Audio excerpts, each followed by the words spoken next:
What's good, comic fam? Oh my gosh, you guys have been killing it with the tags on Instagram, tagging me over at ComicTom101, showing off all your Spawn error prints that you didn't even know you had. Thank you so much for your support, and enjoy part 3 of the Todd Father interview. Make sure to like and subscribe, comment down below, and enter you to win an ASM 298, the first time he drew the Web Slinger. Enjoy. In a recent Bleeding Cool interview, you had mentioned, things are great now, things are popping, but in 2 years, you never know what could happen. The game could be different. In this last year and a half, there has been a clear renaissance in Spawn collecting. And I specifically want to point out, between the years of 2011 and 2015, during some of Spawn's lowest distribution, right now have become some of the most sought out after scarce you're hard collectible. to get. Right? Yeah, you can't find them. I know what the print run on some of those were. Some of those were anemic. And so if now somebody's saying, hey, what are the short runs on Spawn? There was a window there where, woo, dude, I mean, those are hard to, I would assume are hard to find, because those that have them already have it. The stores weren't buying extra copies, and people who put it in a 25-cent bin, those got gobbled up. They're probably not hanging around plentiful like maybe an issue number 8 would be, right? I feel like maybe like during those times, there probably had to have been some challenges, some things you're trying to overcome. And now in retrospect, there is such a good view in the market from this particular era. What went on during that time? What were things that you were trying to overcome? I think one of the things that was happening was I had a run from issue 200 to 250 that I'm quite proud of. And there was one artist for 50 issues on it. His name was Shimon Kudransky. And his style was very almost photorealistic, very moody. I thought it was cool. I was writing stories to the strength of that.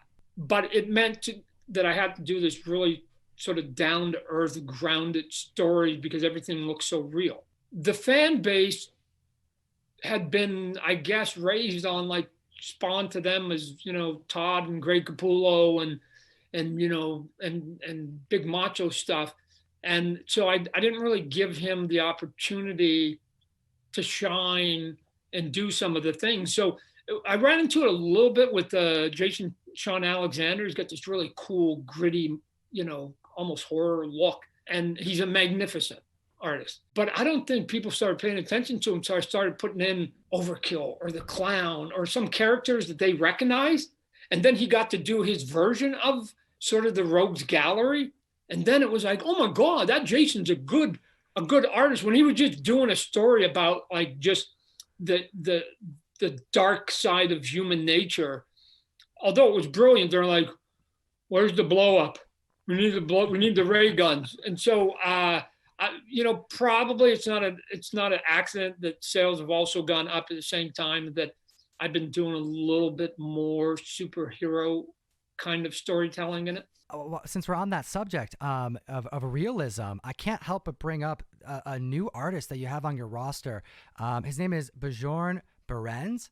Yeah. This gentleman does some incredible art. I've only seen a handful, but I saw issue 317 get solicited, jaw dropped. But then this morning, getting an email from Image about 315 and some variants that he's a part of.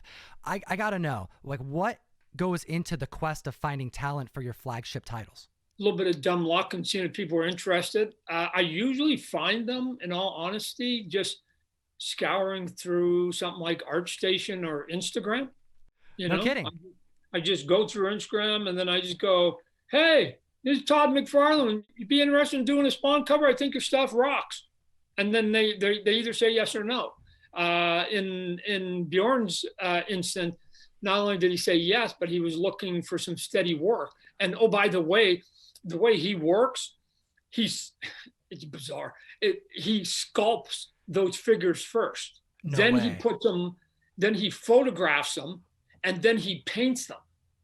Wow. So I go, hey, I can give you steady work, but oh, by the way, in between covers, I'm going to need you to help me sculpt some toys, right? I've got this toy company. He was like, yeah, okay. So he's on the payroll now, and he just sort of jumps back and forth between doing a cover, a toy, a cover, a toy. So he just sent me one yesterday. You can see some of the the variation. He's going, which one of these, we talk about posing. And then after we talk about posing, then he'll basically give me 4 or 5 different camera angles because it's 3D. So now he can move the angles wherever he wants, right? So here's one here. I don't know if you're gonna even be able to see it. Oh yeah. So basically it's Ninja Olden, the decapitated victim that's there. So there he is. There's the angle, right? Now this is the angle I chose, which is here. And then, but my only comment was, can you move the head? Because the head is blocking the foot, right? If you put the head sort of in the empty space here, you'll see it more and you'll clear the foot, right? There you go. But like I said, he's always just given me sort of, this is a down shot of it. It looks cool, but anyway, it's pretty dramatic. And if nothing else, if everybody likes it, I can always say, hey, that sculpt, we can turn it into a toy. Awesome. That's kind of like part of the, parts of the art, the medium that it just goes beyond the pages, it adds a whole layer of collectability to this. It's exciting to know how this was put together. It's fascinating. I probably got 15 covers that are sitting in a corner right now that I've just reached out to some people and just go, hey, I give the same speech to all of them. Some of them, know what Spawn is and they're fans or whatever, and some aren't, but whatever. Those that are fans, I go, look at here's what I want the cover to be. If you could only do one image, and the moment that you're done, a fucking bus hits you, you're dead. And that image is the only one that will exist of your statement of what Spawn is. Like it's the one you want painted on the side of a building. Give me that cover. So dark. I love it. Some of them, it's a little disappointing because I'm like, really? That was it? Like you told me you've been a fan for 20 years. Like that's when you've been laying in bed going, if I could just do one, that was it. So sometimes I'll give them more than one cover. I go, hey, you can do another one if you want, but dude, you can do, come on. That cover doesn't scream poster, right? If I'm 15 going, oh my God, I want that poster on my wall and the ceilings. It was the last thing I see when I go to bed, right? Give me that. And part of it is people, I think, are a little loyal, nervous, intimidated maybe by like me just being in the conversation because they're like, oh my God, it's got to look like issue number 1. And I remember issue number 1. And it's like, I don't want issue number 1. I want something as a fan that I look at and I go, oh, I wish I could do that. Like, why didn't I think of that?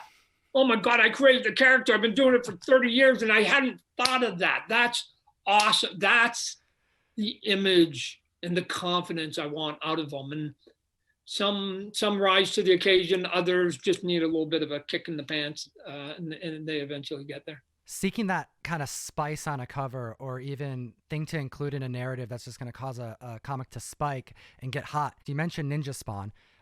This past March, you surprised me, Spawn collectors across the world, with Gunslinger Spawn. Haven't seen him since 2008. And I'm curious, like, how much of the secondary market, because like you're pleasing collectors here by doing this with what you're doing with these characters, how much of that influences creative direction? A weird thing's happening on the Spawn book right now in that I've never been very good at making the covers match what's on the inside. Greg and I used to just like, Greg, just do something cool, right? Cool will sell at all times. And part of it was I was always behind getting him the story. So it was like, we got to have a cover for a solicitation 3 months in advance. What are you talking about? We're not that far ahead. What's happening now is instead of saying, hey, here's a character and he's in this book, I'm almost using the covers as tease. That if I put them on the cover, then if they're not in that issue, they will soon be coming. So there could be this weird thing happening in the future if any of those characters become popular, where there's 2 books that would be meaningful. There's the book that has that character on the cover for the very first time, and then there's the comic in which they appeared for the first time. And it's not going to be the same, in a lot of cases, the same one, right? Like what we think of as, Wolverine's first appearance in the Hulk, right? Sure. that you go, oh, he's on the cover and he's in the book. To me, I'm almost doing is a sort of a teaser of saying, if you like this character and you like this look, he's going to be coming momentarily. So again, we got one that just came out, the one that we called the Plague. And the Plague wasn't in that book, but he will be making an appearance here at the end of one of the upcoming issues, and then be pretty meaningful in another one. And then I'll just build that character out. Who knows in 5 years which of these characters get big. Going back to Gunslinger, I think Gunslinger has the potential to be my Wolverine, my Punisher. That badass dude that doesn't give a crap about anything and just is going to do it his way and not let anything get in his way. Oh, and by the way, he's not really that super powerful. His powers are way degraded from Al Simmons' Spawn. I also want these characters to eventually lose the nomenclature of the word Spawn. Everybody will refer to him as Gunslinger Spawn or whatever, medieval Spawn, whatever. But eventually you just call him Gunslinger, and that's his character, right? And that you go, 5-10 years from now, somebody will say, oh yeah, he's a Spawn or whatever. And you go, oh yeah, that's right. That's right. It's just that origin was told so long ago, it's not overly relevant as we keep moving forward. And I'm trying to give each one of them their own space. So I'm not just doing 8 different Iron Mans. It just sort of kind of can do the exact same thing. Absolutely. Oh, wow, how cool. McFarlane's Punisher, McFarlane's Wolverine. I'm going to look at Gunslinger Spawn completely. Oh. I'm not going to call him Spawn. Gunslinger, or until we have a better name for it. Right. I refer to him just as Gunslinger when I'm giving a plot to somebody. I just put GX. All right, I will keep that going. He's Gunslinger. The second half of the year, we're going to expand our publishing. He's going to play a big part in it. Comic fam, thanks so much for watching part 3 of the interview. I want to remind you, you only have this week to join the mystery mail call for March. The cutoff is the 15th every single month. Every member is getting 2 exclusives. Joker #1 by Raph Grassetti, the God of War art director, and Demon Days, the second exclusive going out in every box. A beautiful blacklight cover done by the talented Mike McCone. Support what we do, get comics from us, and geek responsibly.